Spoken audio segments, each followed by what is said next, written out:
Halo, assalamualaikum warahmatullahi wabarakatuh. Bagaimana kabarnya, sahabat embrio?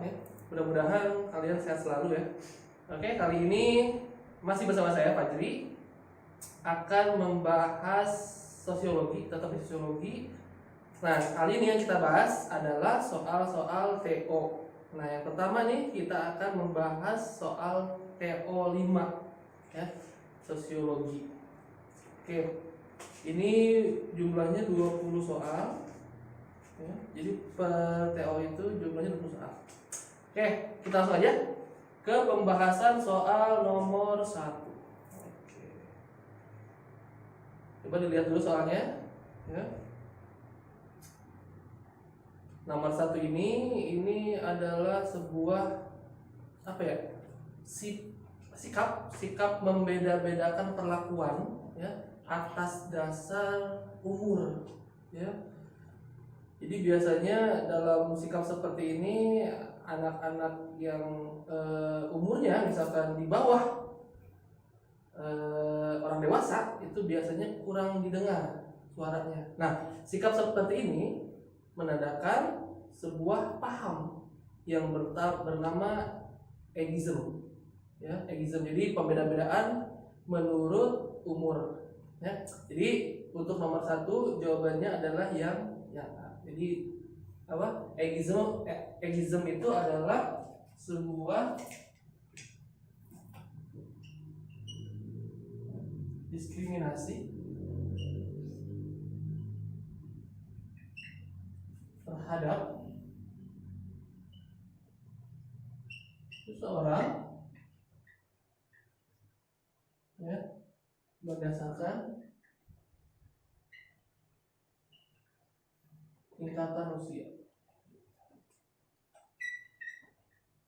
Ya. Jadi jawaban untuk nomor 1 adalah A, ageism. Nah, lanjut ke nomor 2. Nah, ini tentang apa nih? Konsep masyarakat ya menurut Emil Durkheim. Ya, di sini nomor 2 jawabannya ya adalah yang C ya. Jadi Emil Durkheim itu membagi atau mengklasifikasi masyarakat itu ke dalam 2 konsep. Yang pertama ada yang namanya solidaritas mekanik dan yang kedua ada yang namanya solidaritas organik. Jadi biasanya ini masyarakat yang menganut sistem solidaritas mekanik itu adalah masyarakat desa, di mana masyarakatnya itu masih bersifat kolektif ya, menjunjung tinggi nilai norma yang sudah tertanam kan. Nah, sementara kalau solidaritas organik itu adalah sebuah pola solidaritas yang ada pada masyarakat kota ya, atau misalkan dalam sebuah pabrik ya, itu memang di sana berkumpul banyak orang, cuman perkumpulan mereka itu tidak didasarkan atas perasaan yang sama. Jadi kebersamaan mereka itu berdasarkan atas fungsi-fungsi mereka ya. Di sana mereka bekerja sesuai dengan fungsi mereka. Jadi yang namanya kolektivitas itu enggak begitu kuat pada masyarakat dengan sistem solidaritas organis ya. Jadi untuk nomor 2 jawabannya adalah yang C. Lanjut ke nomor 3. Nah, ini tentang krisis BBM ya. Nah, kata kuncinya di nomor 3 adalah terobosan. Nah, kalau berbicara tentang terobosan berarti berbicara tentang sesuatu yang baru atau sebuah pengembangan dari sesuatu yang ada. Nah, pengembangan dari sesuatu yang ada dinamakan innovation. Jadi nomor 3 jawabannya adalah C, innovation. Selanjutnya nomor 4. Nah, ini tentang apa nih? Sertifikasi pada masyarakat demokratis. Wah, ini berarti sistem sertifikasinya adalah sertifikasi terbuka.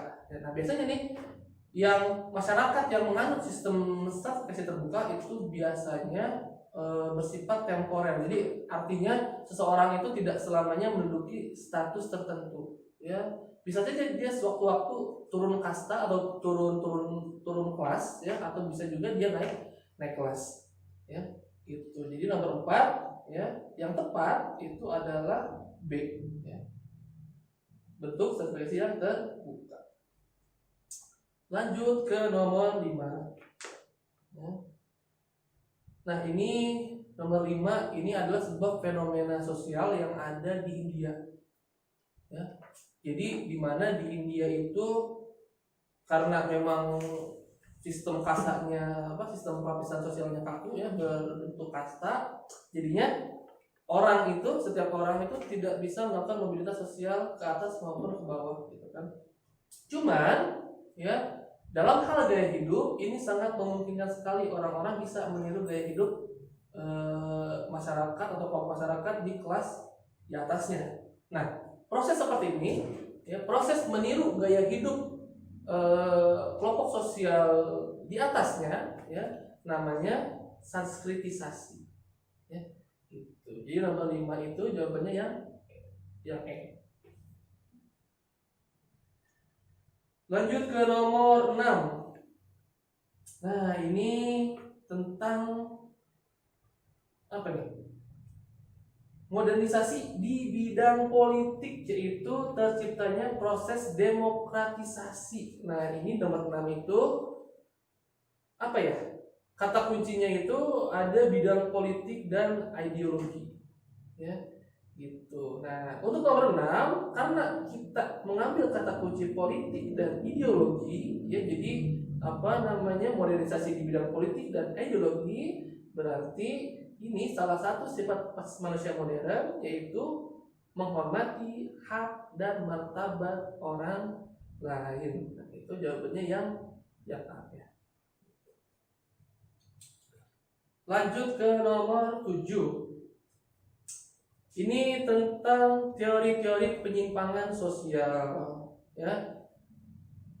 Teori labeling itu diprakarsai atau dicetuskan, ya,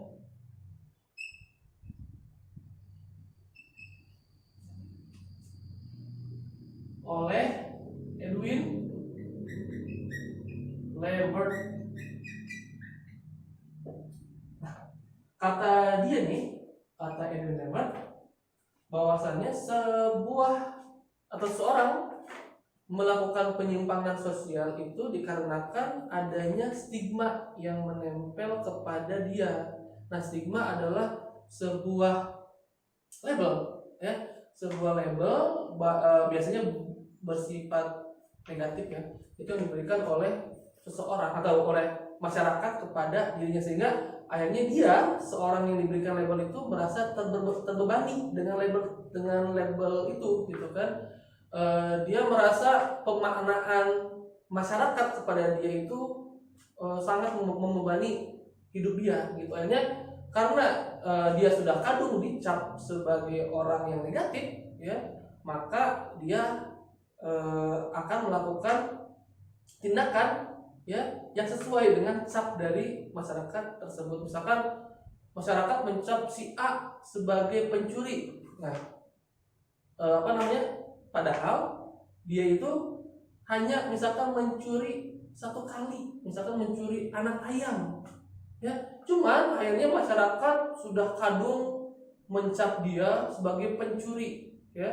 Makanya dia akhirnya karena merasa punya beban makna dari masyarakat, maka dia akan selamanya, ya, menjadi pencuri, karena dia sulit untuk resisten, sulit untuk melawan stigma dari masyarakat tersebut. Makanya karena sulit melawan stigma masyarakat tersebut, akhirnya dia, ya sudahlah, gitu kan, toh masyarakat udah ngecap saya sebagai pencuri, maka saya juga, ya udah, ya, apa yang saya lakukan berarti sesuai dengan apa yang dicap oleh masyarakat kepada saya, gitu, ya. Itu teori labeling. Jadi jawabannya adalah yang D. Lanjut ke nomor 8. Ya. Di sini adalah peran media terhadap pemberantasan KKN. Nah, media di sini berfungsi sebagai, ya, B, ya, sebagai lembaga untuk melakukan kontrol sosial. Jadi kontrol sosial adalah sebuah mekanisme pencegahan seseorang atau kelompok melakukan penyimpangan sosial. Jadi jawabannya yang B. Lanjut ke nomor selanjutnya, nomor 9. Nah, ini sebuah tindakan mengikuti sesuatu yang dianggap baru dan diterima orang banyak dikenal dengan istilah mode ya, atau fashion. Jadi tindakan ini adalah tindakan meniru sesuatu yang ngetren ya, pokoknya mainstream lah, pokoknya tindakan yang dia lakukan itu mainstream ya, dia ngikutin segala sesuatu yang lagi ngetren. Misalkan dia selalu mengikuti perkembangan gadget terbaru, dia selalu beli. Nah, terus dia sering mengikuti atau mengunduh misalkan aplikasi yang viral, dia ikut masuk di situ. Berarti tindakan dia tersebut dinamakan mode atau fashion. Jadi tindakan mengikuti sesuatu yang sedang tren ya. Jawabannya adalah yang A. Lanjut ke nomor 10. Nah, ini nomor 10.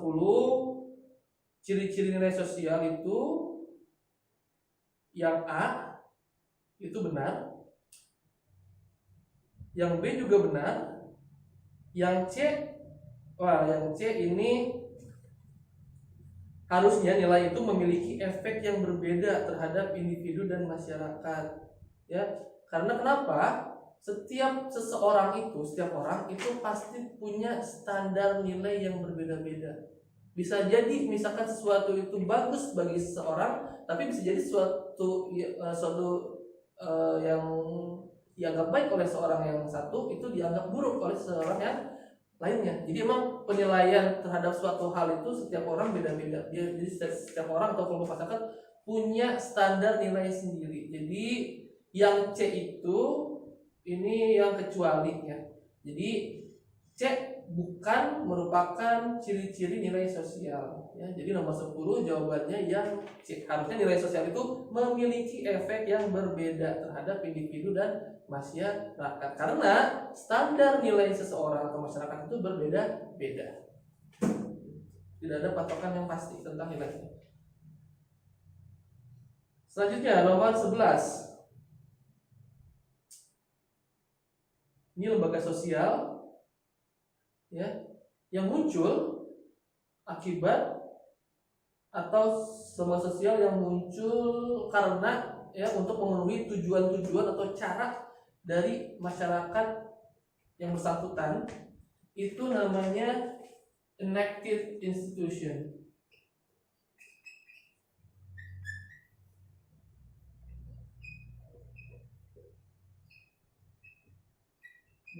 Enacted institution. Jadi lembaga sosial yang hadir ya, dari atau untuk memenuhi tujuan-tujuan atau cara-cara yang ada dalam masyarakat ya. Misalkan masyarakat karena misalkan tingginya tingkat belanja masyarakat, maka muncullah sebuah lembaga sosial bernama misalkan mall ya. Terus misalkan masyarakat itu seiring berkembangnya zaman, semakin berkembang pula kebutuhan manusia. Nah, manusia misalkan ingin mencukupi kebutuhannya itu kurang nih duitnya nih ya. Makanya muncullah sebuah lembaga bernama misalkan Pegadaian ya, tempat simpan pinjam ya, Pegadaian. Terus bisa juga muncul bank ya. Nah, ini adalah sebuah lembaga sosial yang muncul ya untuk memenuhi tujuan-tujuan dan cara-cara yang ada dalam masyarakat. Nah, untuk nomor 11 ini kayaknya tidak ada pilihannya ya. Nomor 11 itu harusnya enacted institution ya. Itu. Jadi nomor 11 ini kayaknya nggak ada jawabannya ya. Harusnya nomor 11 itu adalah enacted institution. Oke, Kita lanjut ke nomor 12. Nah, syarat-syarat modernisasi menurut Sujono Sukanto, itu bukan Sujono Sukarta ya, jadi Sujono Sukanto. Ya, biasanya orang modern menurut dia itu orang-orang yang disiplin. Ya, berarti nomor 1 betul tuh. Jadi orang-orang modern itu orang-orang yang berdisiplin. Lalu Sujono Sukanto itu mendefinisikan orang-orang modern itu atau sebuah masyarakat dianggap modern apabila memiliki sistem birokrasi atau sistem administrasi yang baik. Ya, artinya sistem administrasi yang ada dalam masyarakat itu atau dalam kesatuan politik tersebut itu memiliki birokrasi yang transparan, terbuka, ya, tidak korup, tidak melakukan KKN. Nah, coba kita misalkan kita nilai nih bangsa kita atau negara kita kira-kira kalau melihat dari karakteristik modernisasi menurut Sujono Sukanto ini kira-kira sudah memenuhi syarat-syarat negara modern enggak?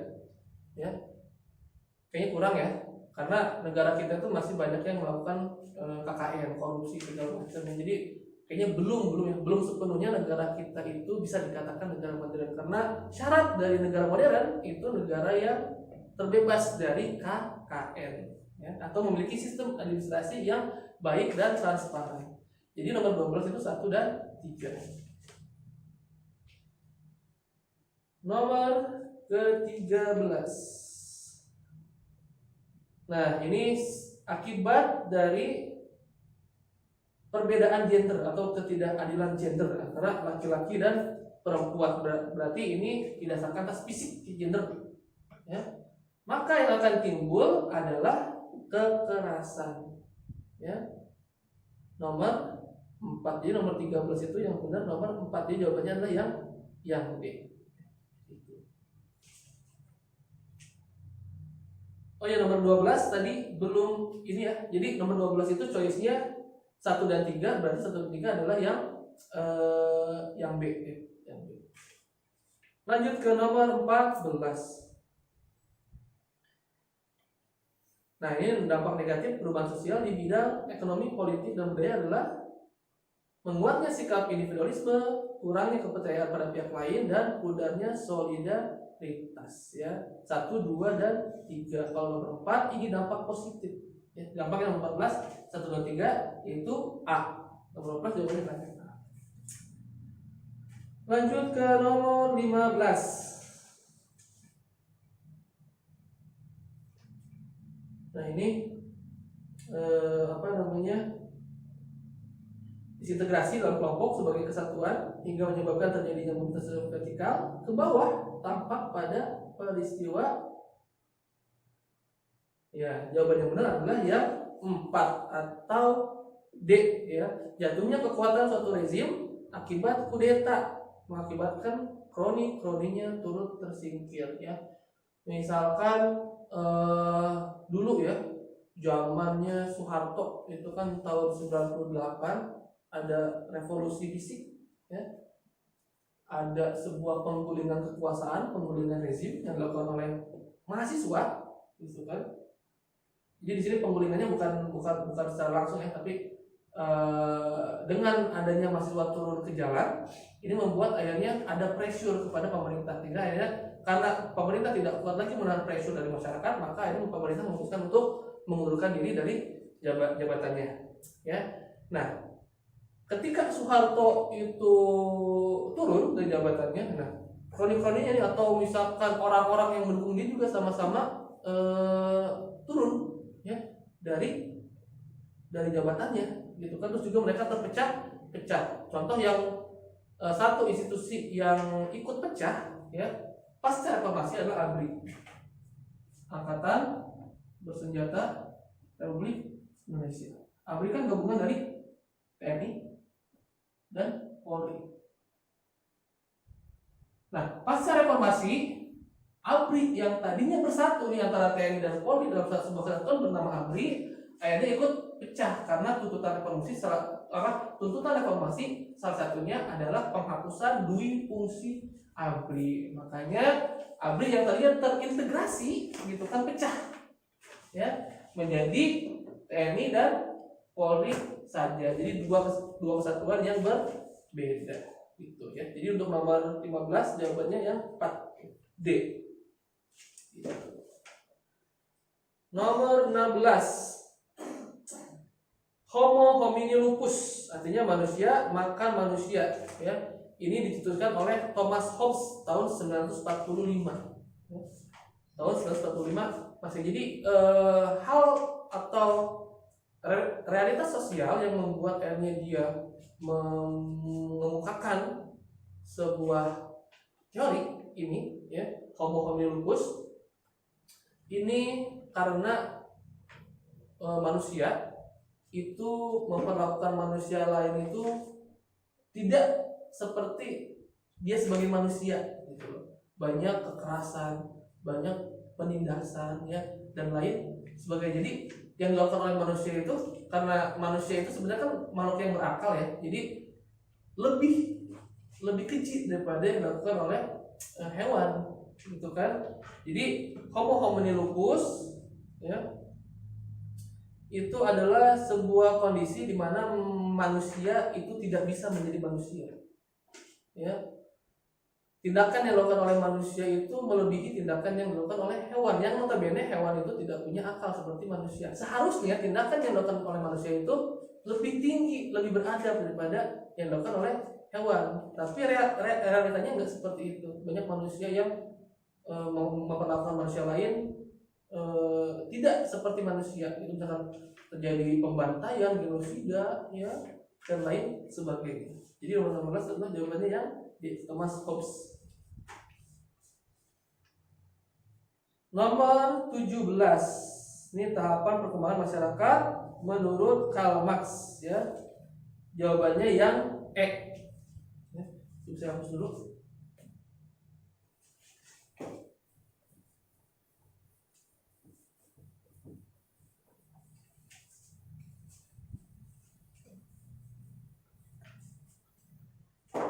Nah, ini masyarakat menurut Marx.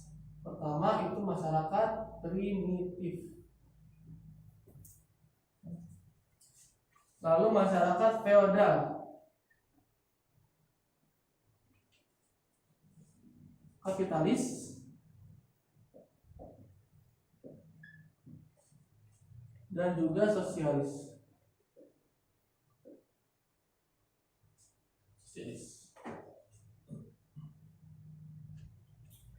Nah, jadi menurut Karl Marx, ya, kesatuan politik manusia paling purba yaitu adalah masyarakat primitif.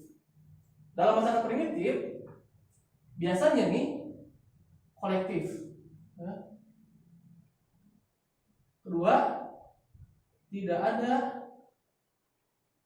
kepemilikan pribadi. Nah, ini ya, masyarakat primitif itu biasanya mereka solider, terus juga kolektif dan tidak ada kepemilikan pribadi, atau Karl Marx menyebutnya masyarakat ini adalah masyarakat komunal.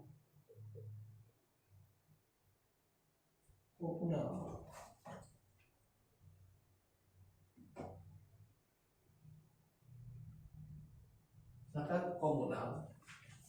Lalu berkembang nih masyarakat komunal, ya, menjadi masyarakat feodal. Nah, masyarakat feodal ini masyarakat ya yang terdiri atau tersusun dari atau berdasarkan kepemilikan tanah. Ya. Jadi misalkan gini, masyarakat primitif kan itu biasanya dia nomaden ya. Berpindah-pindah karena masyarakat primitif itu bergantung pada alam.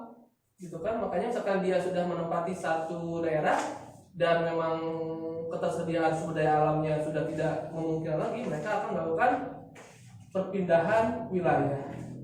Nah, misalkan mereka melakukan perpindahan wilayah ke satu tempat. Nah, di wilayah yang baru atau di area yang baru mereka merasa nyaman. Ya. Karena merasa nyaman, mereka tinggal dengan waktu yang cukup lama, ya. Terus juga yang awalnya nomaden berkembang, ya menjadi misalkan mereka bisa bercocok tanam. Yang namanya juga bercocok tanam berarti mereka harus tinggal lama gitu kan. Makanya setelah tinggal lama mereka akan merasa memiliki daerah tersebut.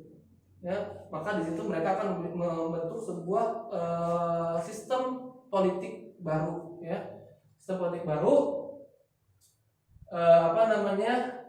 yang dinamakan kedatuan, ya, kedatuan. Jadi sebelum keta feodal, ya, itu namanya kedatuan. Ya. Jadi misalkan sistem ini adalah atau pimpinannya itu dipilih memakai prinsip primus inter pares, ya. Primus inter pares adalah sebuah metode pemilihan seorang pimpinan itu melalui cara musyawarah purba dinamakan primus inter pares. Nah, biasanya pemimpin yang dipilih itu biasanya dia kuat secara fisik dan juga dekat dengan misalkan roh-roh nenek moyang, artinya dia punya kecakapan spiritual. Nah, jadi dari tahap ini primitif ke feodal itu ada sebuah masa transisi namanya kedatuan, ya, gitu. Nah, akhirnya setelah mereka lama menguasai daerah tersebut, nah, suatu-waktu misalkan nih datang nih kelompok lain yang datang ke daerah mereka, ya. Akhirnya kelompok yang datang itu berperang dengan kelompok yang sudah lama dan sudah membuat sistem kedatuan, ya, hingga mereka perang. Nah, dalam perang itu, gitu kan, akhirnya misalkan dimenangkan oleh kelompok yang lama, gitu. Akhirnya kelompok yang kalah itu dijadikan budak, misalkan. Nah, relasi antara si yang punya tanah dengan budak, ya, itu nanti menjadi cikal bakal timbulnya sistem pemerintahan feodal. Jadi didasarkan atas kepemilikan tanah. Yang berhak mendapatkan legitimasi politik atau yang berhak berkuasa adalah kelompok-kelompok yang memang menguasai tanah itu. Ya, itu namanya sistem feodal. Nah, setelah sistem feodal nanti berganti lagi, ya, kepada sistem kapitalis. Ya, sistem kapitalis adalah sistem ekonomi di mana sebuah negara itu mencoba untuk berlomba-lomba untuk meningkatkan kesejahteraannya, gitu kan, kapitalis. Nah, lalu menurut Karl Marx, tingkatan paling tinggi dari sebuah sistem masyarakat adalah sosialis. Ya. Jadi dalam sistem kapitalis kan ciri-cirinya, ya, adanya kepemilikan pribadi, ya, lalu kebebasan terhadap aktivitas ekonomi. Nah, ini ciri-ciri adalah kapitalis. Jadi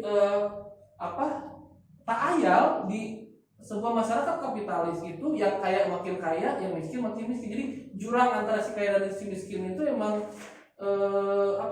dalam, gitu kan? Karena setiap masyarakat itu berlomba-lomba untuk menjadi kaya, untuk menjadi sejahtera, gitu kan? Nah, menurut Karl Marx, lama-lama nih orang-orang yang berada dalam sistem kapitalis, terutama nih golongan-golongan yang kelas bawah itu merasa bosan, ya. Mereka akhirnya karena merasa bosan, terus-terusan miskin, gitu kan, akhirnya mereka melakukan gerakan sosial, ya. Timbullah konflik nantinya dari gerakan itu, konflik antara si lapisan atas dan lapisan bawah. Nah, nanti setelah konflik akan terjadi sebuah perubahan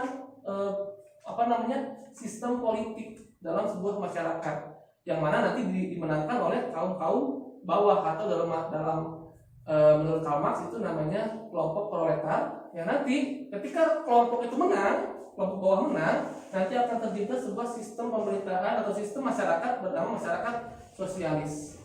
Nah, masyarakat sosialis itu kontras dengan ciri-ciri dari masyarakat kapitalis. Biasanya masyarakat sosialis itu kolektif, ya. terus tidak ada kepemilikan pribadi. Jadi semua benda, semua harta benda itu tidak ada yang benar-benar milik individu, ya. Tapi semua harta benda yang ada di sebuah negara itu atau di sebuah kelompok atau di sebuah kesatuan politik itu menjadi milik negara. Jadi masyarakat sosialis adalah corak masyarakat yang paling tinggi, ya, menurut Karl Marx. Jadi nomor 17 jawabannya yang E. Lanjut nomor 18. Nah, statement yang atas nih salah ya, karena yang menjadi cikal bakal dari revolusi Prancis, yang menjadi cikal bakal dari munculnya sosiologi adalah revolusi Prancis itu menjadi sebab utama, ya. Jadi yang atas salah, ya. Sebab kelahiran sosiologi diterbanggi oleh upaya memecahkan problem sosial layaknya pengangguran dan urbanisasi akibat terjadinya revolusi. Nah, yang bawahnya benar, ya. Yang bawahnya benar. Gitu. Jadi sebenarnya dua-duanya ini antara revolusi politik di Prancis dan revolusi ekonomi atau revolusi industri di Inggris itu sama-sama menjadi penyebab munculnya sosiologi. Cuman sosiologi muncul, ya, itu setelah revolusi Prancis, ya. Cuman nanti dua revolusi ini yang menjadi bahan kajian awal dari disiplin ilmu sosiologi. Misalkan revolusi Prancis nih yang dibahas oleh sosiologi itu apa sih gitu dari revolusi Prancis? Oh, yang dibahas sosiologi dari revolusi Prancis itu contohnya misalkan adanya perubahan sistem pelapisan sosial dalam masyarakat Prancis pasca reformasi. Jadi sebelum reformasi sistemnya kan feodal, ya. Tapi setelah setelah revolusi itu menjadi demokratis. Nah, itu lebih kepada politik, ya. Tapi kalau misalkan kajian dari revolusi industri itu kajian terhadap ekonomi masyarakat. Jadi apa sih dampak yang timbul dari revolusi industri? Oh, ternyata ada banyak, ya, ada urbanisasi, terus juga ada banyaknya pengangguran, gitu kan, ya, dan lain sebagainya. Jadi dua revolusi ini menjadi cikal bakal lahirnya sosiologi. Cuman yang menjadi penyebab langsung itu adalah revolusi Prancis. Jadi nomor 18 itu statement salah, tapi sebabnya atau alasannya benar. Yang atas salah, yang bawah benar. Jadi jawabannya adalah yang D. Nomor 19. Nah, menurut Weber, kapitalisme merupakan ideologi yang baik. Nah, ini betul, ya. Jadi Weber itu punya buku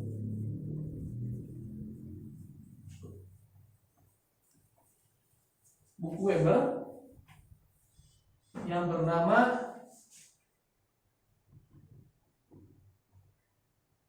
Etika Protestan, ya, dan semangat kapitalisme.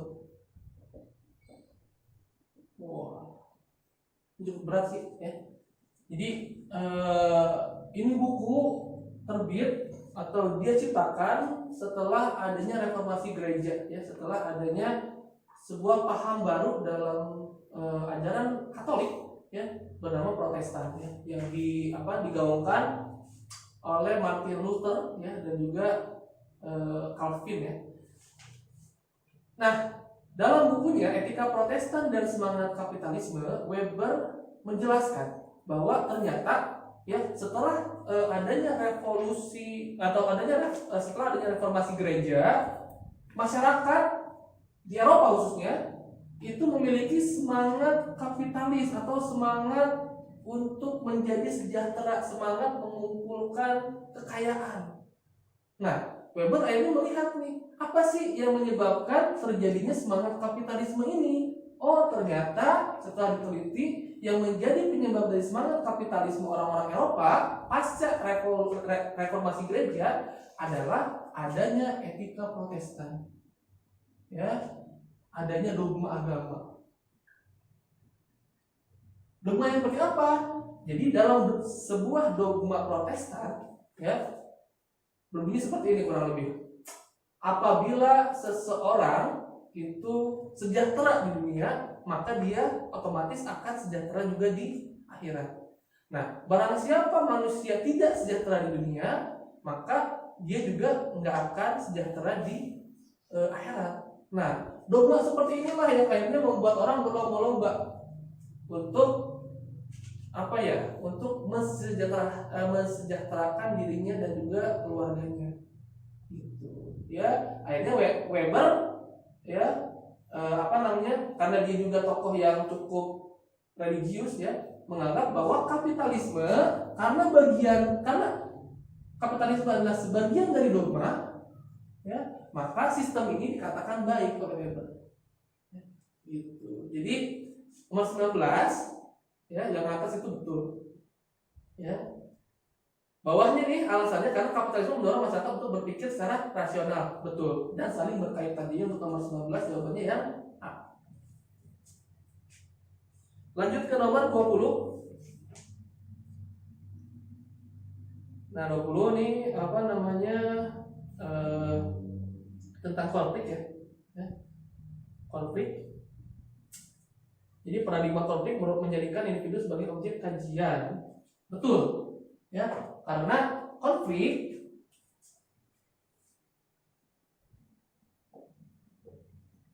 itu bagian dari fakta sosial. Konflik itu bagian dari fakta sosial. Apa sih yang dimaksud dengan fakta sosial? Nah, fakta sosial menurut Emil Durkheim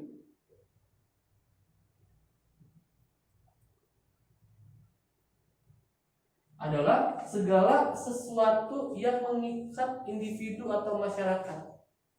Ya, nah itu bisa berupa norma, nilai, dan juga aturan, atau bisa juga hak dari orang lain yang harus kita hormati. Ya, jadi fakta sosial adalah segala sesuatu yang mengikat manusia.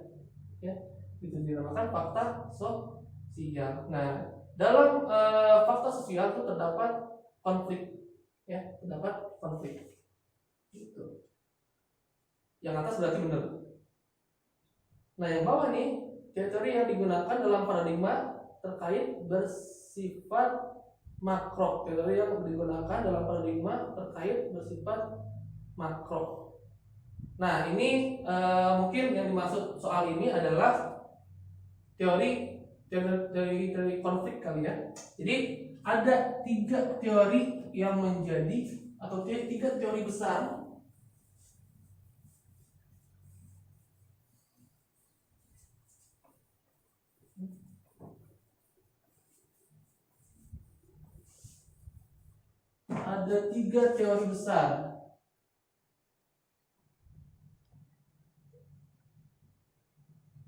sosiologi. Yang pertama, teori konflik.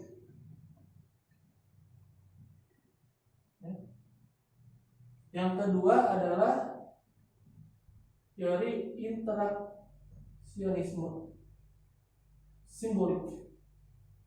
Jadi proses interaksi dengan menggunakan simbol-simbol, ya. Yang ketiga, ya, ini ada fungsionalisme struktural.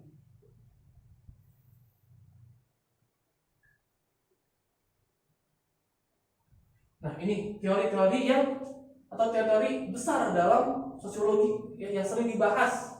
Teori konflik, teori interaksi simbolik, dan juga fungsionalisme struktural. Ya, jadi misalkan teori yang digunakan dalam paradigma terkait bersifat makro benar, karena memang teori konflik itu masuk dalam teori-teori makronya sosiologi. Jadi untuk nomor 20 yang atas itu benar, ya. Yang bawah itu benar, tapi tidak saling berkaitan. Jawabannya adalah yang B. Oke, yes.